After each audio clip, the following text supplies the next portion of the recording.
I think for me, just the experience that young people have had compared to what I did, sort of joining the job market and the challenges I've had, particularly through COVID.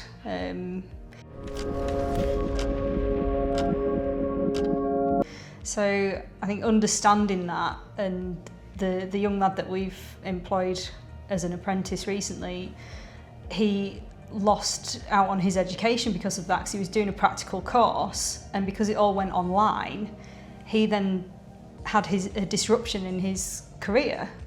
And then he's had 6 years of doing something else, which is shelf stacking or whatever, and he lost out on those years of having that trade skill. I think it's just recognising that. I think that's the struggle, and especially with the new national minimum wage coming out and the increase again, it's just the cost of an employer, and it is just a struggle. You know, you want to support and educate that younger generation, but it's all coming at a cost nowadays. And I almost feel a little bit deflated from I'm afraid I left you like with a bit of a zing last time, and then between the last workshop and this workshop, I kind of felt like the bubbles burst again, because there's just this increase in wage costs, and the reality is that we sort of prided ourselves in taking 2 apprentices on a year, and this year we may not take on any just because of the increased costs. And it's not because we don't want to employ that generation, it just comes at a cost. You know, I think there needs to be more support from the government to fund that.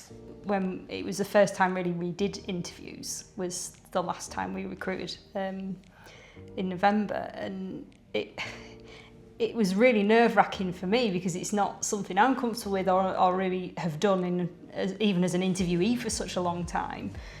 So I did take a lot of support from our training provider, but I think just sort of talking about it today has helped me understand how we can do it better and probably get a better response out of the lads. Going through our interview questions, it's made me rethink those, and I'll go through that and reword it, I think, and just make it hopefully easier for the next time round. But I think if we can have better questioning, it might allow them to open up a bit more.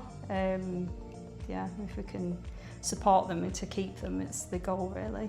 Because like Bronwin says, it's such a massive cost to a small business.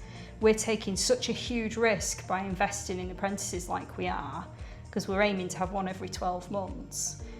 I think my biggest takeaway is to simplify the language. I think you always want to come across as very professional when you put these adverts out there, but sometimes you get perhaps caught up in coming across too professional, and you need to simplify the language and just really cut it back and just make it more approachable and more casual.